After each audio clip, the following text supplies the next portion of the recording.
Hello for the soul community. I'm Jen, and this is a four-part tutorial on what exactly is a vinyasa.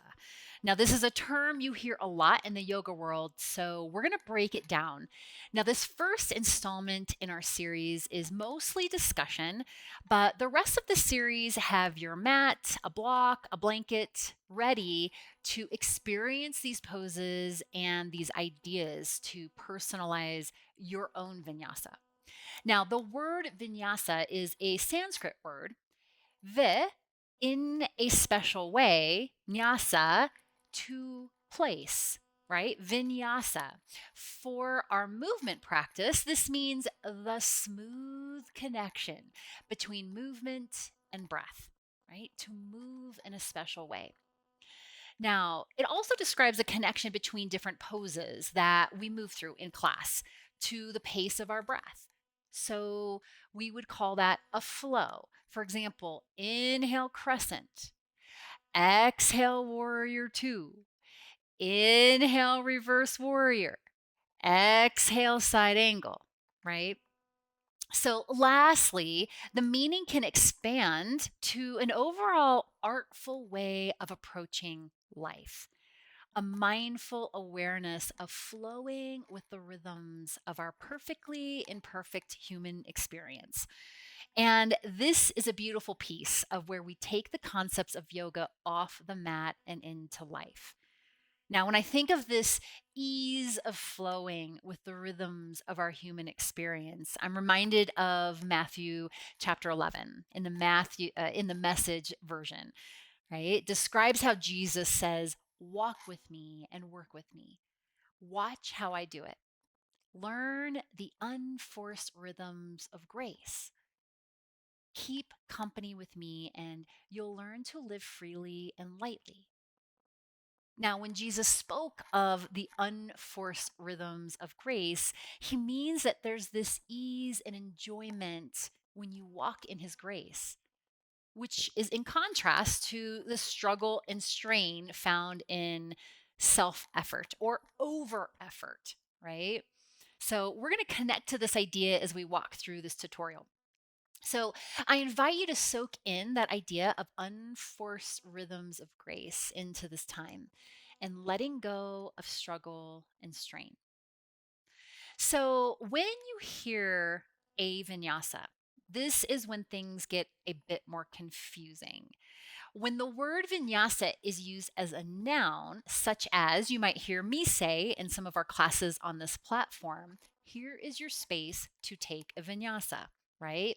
It is describing a three pose sequence that traditionally links together plank, and that can be on the knees or feet, lowering down to the mat for cobra, or lowering halfway into that chaturanga and moving your way into upward dog. That final pose is downward dog. So we're going to break this all down. Don't worry. So I want to demo what those both look like, just to give you an idea. We're all on the same page. So feel free to just kind of take this in here. And I'm going to do it on my knees to begin. So I'm in a kneeling plank. And so I'm lowering all the way down onto my belly. Then from here, I'm going to go ahead and take a cobra. And then I'm pressing back into tabletop or plank and then making my way into downward dog. So that's that first variation. Now, second, I'll go ahead and show on the feet with a chaturanga.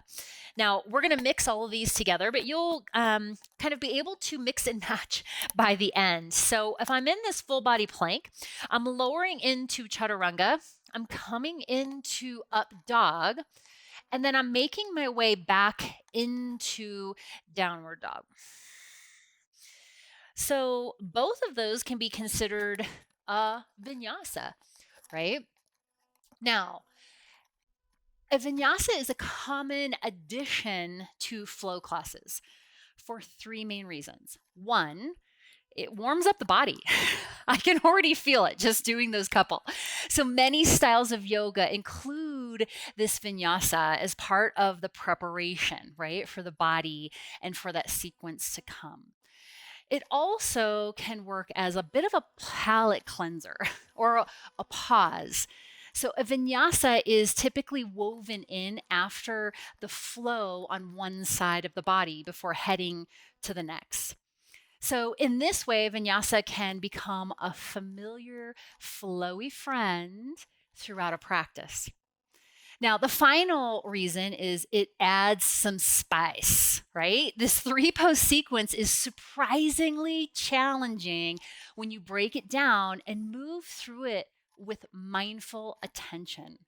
So, in the end, it offers that added dose of heat, of strength, and spinal mobility.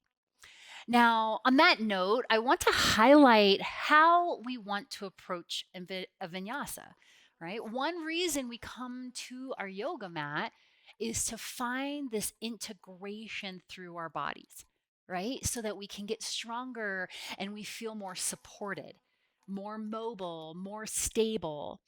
Our nervous systems love this sense of connection and ease in our bodies. And then the grand finale of goodness is that we can take this off the mat and into how we move throughout life, right? This rhythm of ease.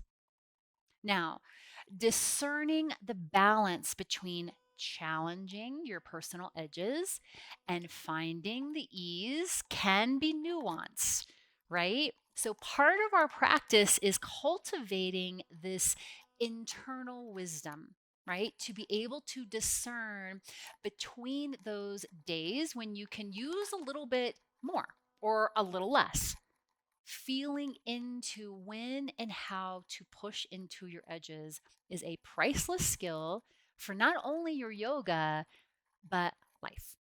Now, some days you might be feeling a vinyasa is that flowy friend for added challenge. Other days you might want to linger in downward dog, soaking in the gift of your breath, or take a few sweeping circles with the hips. And yet other days, a resting pose in place of a vinyasa within a flow class is what will honor your energy level and your needs best.